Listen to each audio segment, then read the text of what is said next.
That's curious. I've never heard of it. That's because I just invented it. But if you drink it in space, then it will be official. See how that works? Yes, very clever. And I'd understand that at this stage of training, all I have to do is eat and drink this stuff. Not exactly. Guys? What is happening? I'm confused. You just have to eat that stuff while hanging upside down. You know, as if you were up in space. Well, here goes nothing. This egg is stinging my eyes! All right, that's it. Gretchen, get back up on that bar. No, TJ, enough is enough. I'm counting to 3, Gretchen, and if you aren't back up on that bar, I'm resigning my post as training commander. I'm not doing it. 1. This is ridiculous. 2. TJ, are you wagging meat at me? 2.5. Stop that. Whoa, Gretchen. Space travel isn't about drinking stuff upside down, or having asteroids thrown at you, or spinning around until you're nauseated. Well, it sure isn't about writing some dumb essay either. Uh-oh. What's that supposed to mean? You think you're so smart with your books and your computers and your fancy essays? There's a lot more to space travel than science and numbers and fancy experiments. Like what? Like adventure and exploration and dreams. The kind of dreams a kid dreamed since before he could hold that rocket-shaped rattle his grandpa gave him when he was 3. The kind of dreams he wants so bad he still puts that rattle under his pillow every night so he can feel it when he sleeps. And if a kid like that had the chance to get blasted into outer space, you think he'd give up so easy? No, I'd never give up, you understand? Never! Gee, TJ, I had no idea. No, I guess you didn't. I guess no one did. And so the space shuttle re-enters the Earth's atmosphere, landing like a giant condor, ready to be used again. The ultimate in recyclable space travel. Any questions?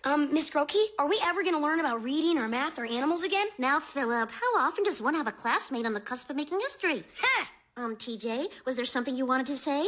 No, ma'am. Just expressing my bitter, cynical opinion about the space program, that's all. Attention, everyone. Please report to the auditorium at once. Our special guest from NASA has just arrived, and he's a real-life astronaut.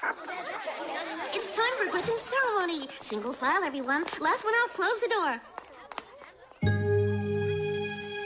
TJ, I understand if you don't want to go to the ceremony, but I just want to tell you that I too have had those dreams. Dreams of looking up, seeing billions of stars, stars seen only by a handful of human eyes. But the thing is, I never thought I'd have what it takes to, go up there. But then you came along, and well, you inspired me, TJ. You made me think I might have the right stuff after all.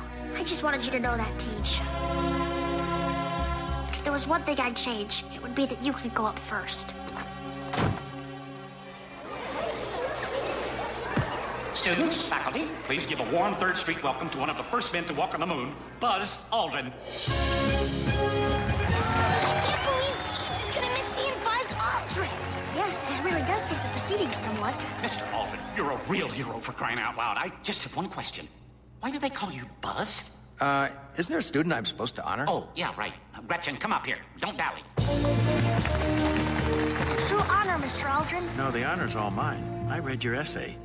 Now, guys, I've been asked by NASA to present Miss Gretchen Grundler with this commemorative medallion.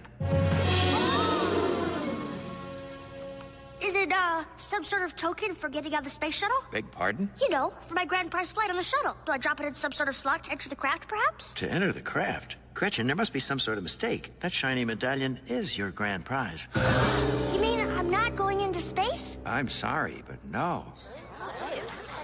NASA can't send you into space, Gretchen. It takes years of training and hard work. And you're just a kid. Just a kid? I'm sorry, Mr. Aldrin, sir, but you can't call my friend Gretchen just a kid. Prickly. Who is this boy? T.J. Detweiler, sir. She may not be able to guzzle Zang while hanging upside down, and she may not be able to hold down her frosted mini winger dingers while pulling a couple G's. Few of us can, son. But, sir, she's got the soul of an astronaut, and I think you'd agree. It's the soul that counts. I'd like to help you out. I really would. But the fact is, NASA's not ready to send a kid into outer space. Maybe someday, but not now. Besides, they had to take out 3 seats just to accommodate those experiments of hers. And without those seats... Excuse me, Mr. Aldrin, sir. Did you say experiments? Didn't they put anything in that letter? 3 of the experiments you suggested were so good, NASA decided to try them out on the next flight. So that's what they meant by you being part of the next mission. Gretchen, you really are going into outer space. My ideas, anyway. Mr. Aldrin, if I may ask, would there be room in the shuttle for, say, one small beloved baseball cap? 5, 4, 3, 2, and there goes Space Shuttle Atlantis! There goes a great American's hat. And a great friend's big old brains.